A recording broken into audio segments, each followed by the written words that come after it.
Okay, folks, welcome to another post-game conversation where you get to hear directly from Tribe football alumni, coaches, and supporters. For this month, we have Mr. Graeme Bull Helmet Miller. Graeme, thanks a lot for joining us. Yeah. Why don't you tell us a little bit about yourself, when you graduated, position you played, and your major? All right, Don. These things are heavy, by the way, Dante. I'm sure. I thought it appropriate to intro myself with the helmet on. I love it. I love it. So let me see. I graduated undergrad in '85 with a BA in economics, a minor in English. And then I stayed another 2 years and got my MBA. So I graduated in '87 with the MBA. I played my fifth year that fall in my first year of MBA school, MBA studies. Mm-hmm. So, it was challenging, but it was really good. From Montreal, Quebec, originally. Moved a lot as a kid. A lot of Canadian moves between Quebec and Ontario, and then when I was 14, we moved down to Princeton, New Jersey, and I started high school there. And then in the middle of my junior year in high school, we moved to Lynchburg, Virginia. And so that was the move that precipitated my attending William & Mary. They were tough. The move in the middle of high school in particular was really rough. But looking back on it, it was the best thing that ever happened. It got me to Williamsburg, and I got to, meet and make the lifelong friendships along the way. Yeah. So I played offensive guard. And as I said, I was very fortunate to have that fifth year in '85. Played with some great ball players, Stan Yagiello, Michael Clemens, David Pochta, Greg Glasser, and a lot of great players along the way. Archie was brutal. Bobby Soldrich was also just, great offensive lineman. So I played on the O-line and started 4 years. Actually, the first game I started my freshman year, this was 1982, was against James Madison. They had a freshman defensive end named Charles Haley. Oh, no one knows who that is. Yeah. Charles was pretty good. Sure.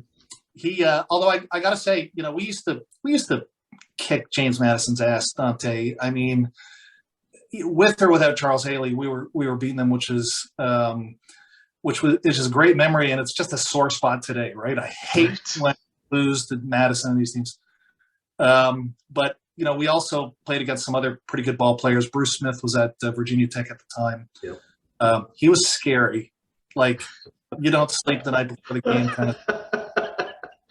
Yeah, I can imagine. I like to say that I helped him win the Outland Trophy in 1985. You've always been a giver. Yeah. Well, here's a funny story. A year or two ago, Virginia Tech was on, one of the nationally televised college games. Bruce Smith is on the sideline. Halftime, they're talking to him, and then they bring up the question, who's the greatest college defensive lineman of all time? And they show Reggie White, and they show Bruce Smith, and they show a highlight of each of these guys in their college days.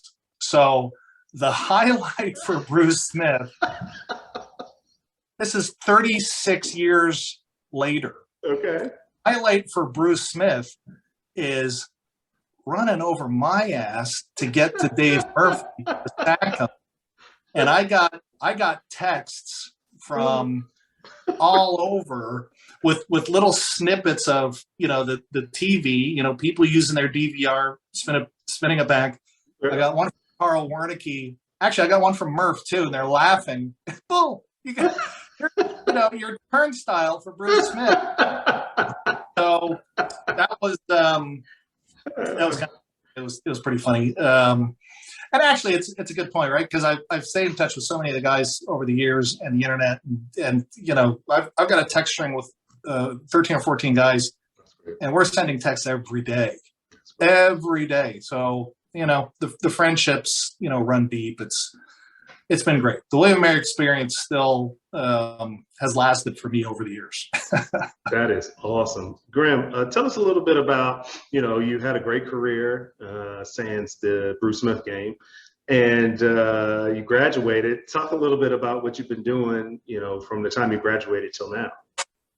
Yeah. I went to work right after school for a company called Circuit City. And you may remember, I see you nodding. Circuit City was, retailer based in Richmond, and at the time a real high flyer, very successful company. I joined Circuit City in July of 1987. Just a month or two after graduating.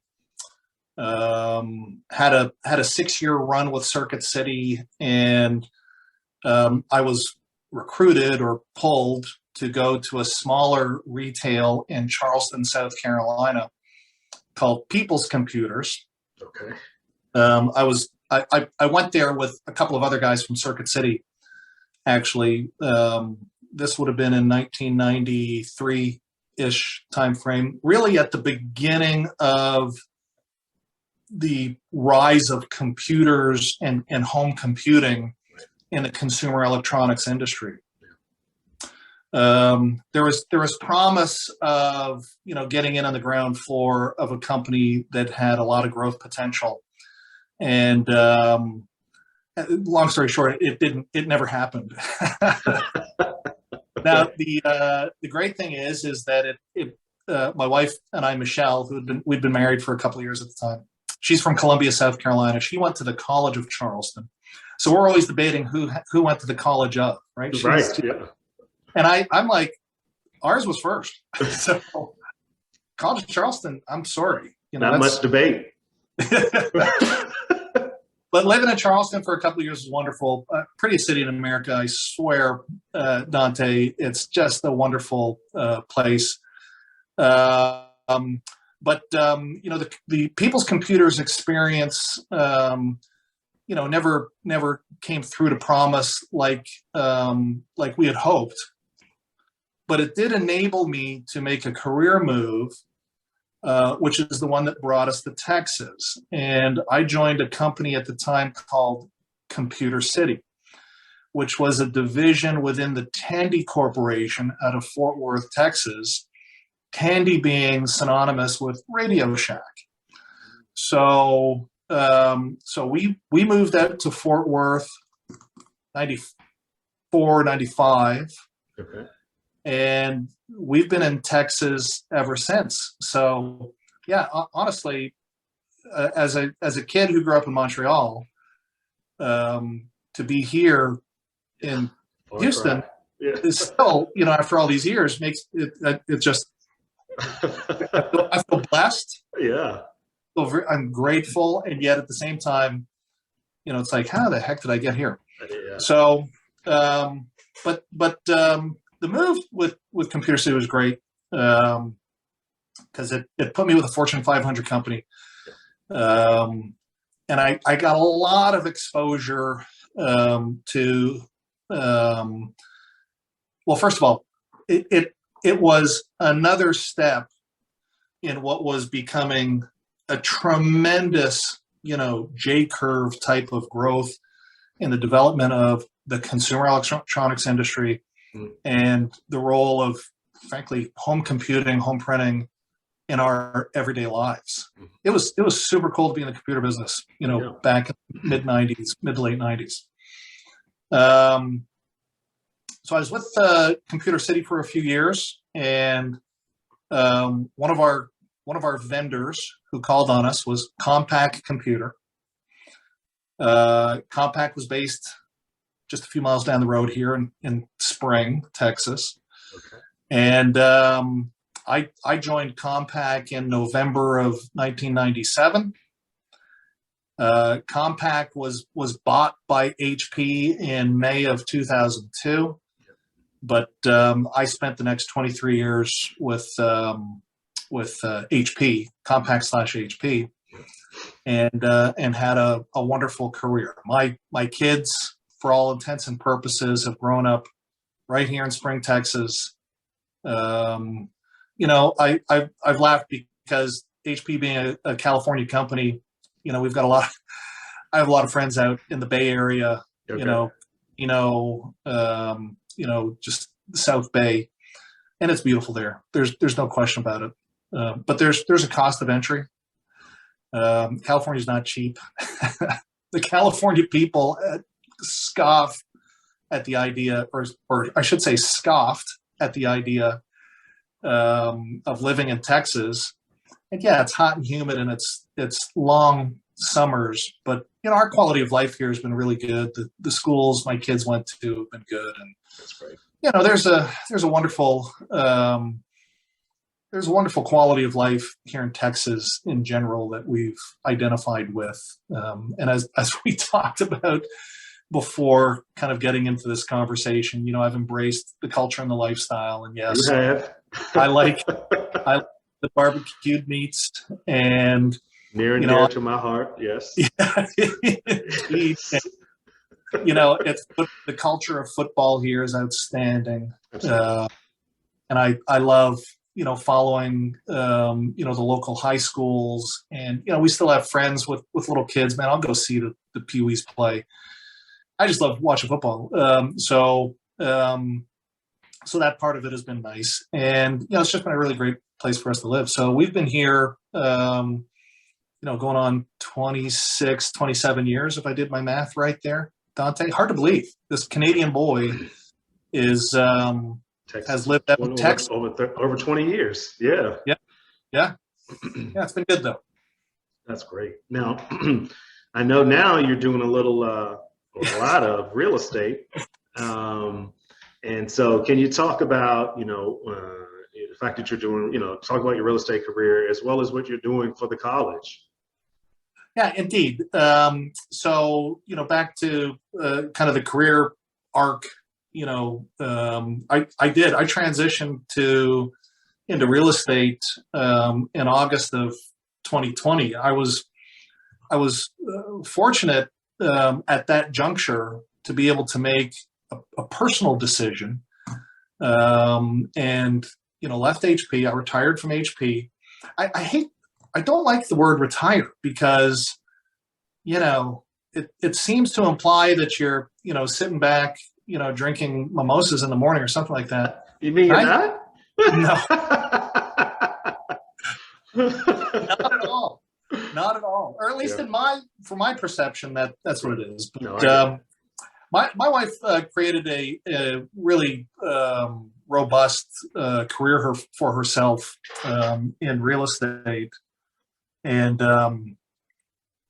Dante, she manages an office for Better Homes and Gardens up in the Woodlands, which is about 10 miles north of us. So she's been doing that. And I got to the point where, frankly, our kids were out of school, and the house was paid off, and the grind of packing a bag and traveling 40 weeks out of the year really wasn't that appealing anymore.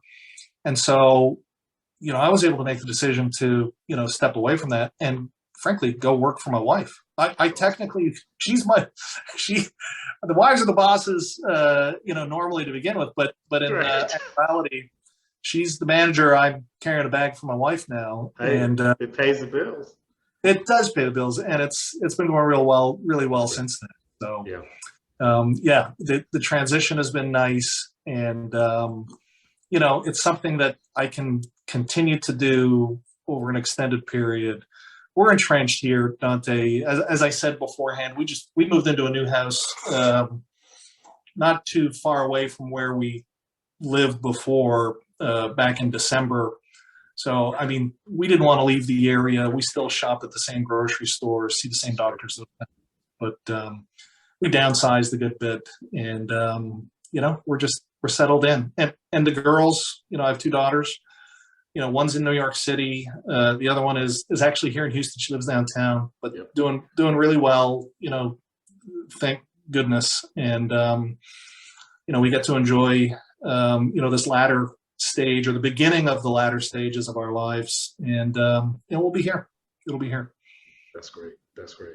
Now let's talk about, as we round it out, what you're doing for the college. We all know and we all see the emails, right? And so now it's everyone's chance to see the real Bull. But just give us a few, just a tagline for what you're doing for the college. Yeah, it was sort of an organic process that led to those emails that we started sending them out, or I started sending them out, I think in December of 2020. And it was really on the heels of just the mess, the fall of 2020, and the attempt at reducing or cutting programs, and just all of the goings on around what was happening there. There were so many slings and arrows being thrown at football, I thought, and frankly, Dante, it reminded me of when I was a freshman in 1981, going to the college. I have to tell you, back then, there wasn't 24-hour news cycle. There wasn't dedicated ESPN sports channels. Right. But you got the Street and Smith football preseason magazine, and one of the preeminent preseason magazine or forecasts came out in Playboy magazine, of all things. They used to have a Playboy All-American team. Anyway, that aside, I remember the fall issue, or whatever, the September issue of Playboy that year, ranked the worst college football teams in America, Division I teams, because we were all Division I or 1A. And who do you think was last? So William Mary's ranked the worst college football team in America that year. So I did not know that. Wow. Yes. Wow. And there were a lot of similar feedback, and just mudslinging, being thrown about football. Maybe we should just get rid of football, or we should drop to Division II or Division III, or just, do we need football? And so, that was 1981, and then 40 years later, in 2020, the same thing. It mirrored. It was so similarly connected, Dante. And I gotta be honest with you, it pissed me off. It just, after all the success and after all of the accolades, and I know what these players over the years have done for the college. It just hurt.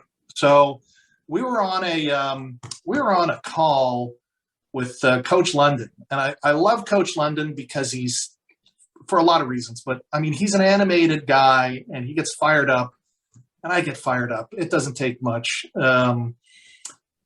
We were having a conversation, and I think I brought up in the call, it's like, what is it with these adjunct retiring business school professors penning articles suggesting that the college should get rid of football? Yeah. What are we going to do about it? Yeah. And so that, from that was born the call to action. Well, what we can do about it is try and bring people back into the fold, and do a better job from a grassroots standpoint of communicating out to the base and getting people informed and engaged. And I would add that one of the things that kind of helped shape our thoughts and our approach was Coach Laycock's last game. And that was in November of 2018. And, we sort of did the same thing. We got the email campaign fired up. We're not hitting everybody. We know that. We want to. But, we started in August getting, the word out and making sure that people knew what was being planned and how the event, or the day in this case, would shape. And 400 guys showed up. Yeah, that's Oh, awesome. 100 guys. Yeah. And look, it was all about Jimmy, but it was all about guys coming back because they loved their experience playing football at college. They loved their teammates. They wanted it was a call to action for everybody to come back and kind of re-engage with each other, Yeah.